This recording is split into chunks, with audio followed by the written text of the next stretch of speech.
artificial intelligence. That has got everybody talking nowadays, how our world is changing by this technology. And joining me is an entrepreneur behind an AI platform for radiology. He's going to tell us more about it.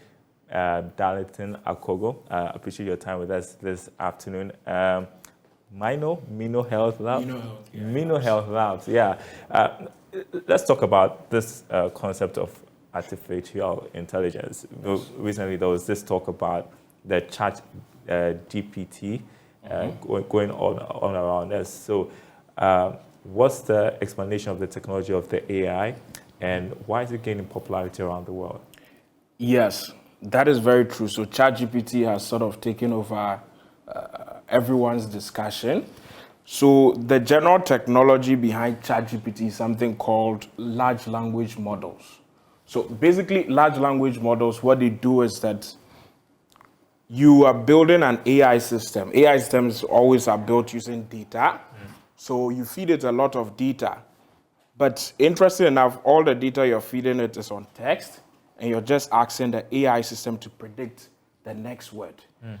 But if you ask it to predict the next word, what happens is that to be able to know what word comes after the boy is going, you end up having to learn how sentences are structured, concept topics. So that's how come ChatGPT knows everything from finance, technology, economics, agric.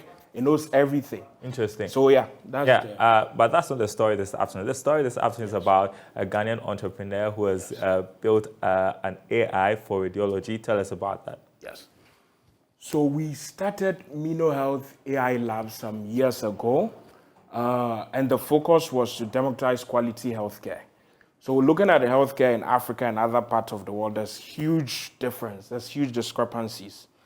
And we believe that the best chance of, achieving that kind of equality and equity is by tapping into emerging tech. So that's how come we develop AI systems to do this. So out of that, we've done a lot of research, a lot of AI development, but primarily now we have this platform, minohealth.ai. So if you just visit the link, minohealth.ai, you get access to the platform. What it does basically is that you can give it a chest x-ray as an input.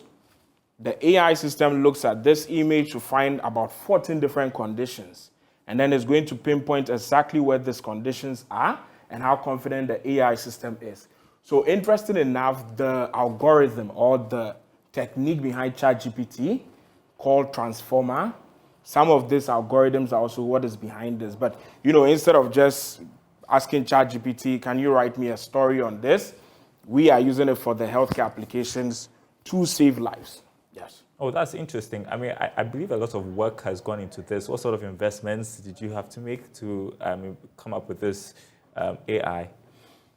Yeah, I mean, it did take us quite years of research and development into different areas. We looked at cancer, biotechnology, regenerative medicine. So we had to invest into, human resources, getting the skill sets that can actually build these AI systems, then getting the data. So working with a number of institutions, both in Ghana and internationally, we got a lot of funding to also support this work. So we have collaborations with Imperial College London with funding from the UK government. We also have, funding from Lacuna Fund. We collaborated with WHO and then other UN agencies like ITU, where we look at AI applications within radiology, but also the regulations and standards to guide this.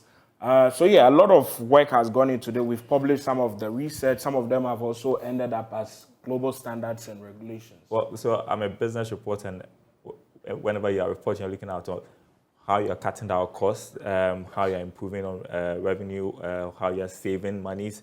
With this technology, how does the country save money, cut down on costs, improve healthcare generally? Yeah, so take, for example, if you've ever had to see a radiologist, what usually happens is that you go and do your imaging, and it can take you anywhere between a couple of days to even a couple of weeks before you get your reports or results back. And the reality is that in Ghana right now, we have about just 40 radiologists. The best estimate is still like less than 100. And those are including, new trainees and everything. And we have a population of about 30 million. So you're looking at least 300,000 to 600,000 people per radiologist. So the reality of what happens in Ghana now is that one radiologist works at multiple facilities. They call it locum. So you add 4 facilities and you switch between them. Just have 1 minute. If you just Sure. So anyway, the way this works basically is that the radiologist has too many work to do and the AI system takes on a number of this. It reduces the workload. So one radiologist can go from seeing, let's say, 20 patients per day to 100 or 200. The AI system just takes a few seconds and it's done. Wow, this is impressive. We'll talk a bit more about AI and Mino Health AI labs that you've created this technology to handle the issues to do with chest conditions. I appreciate your time with us.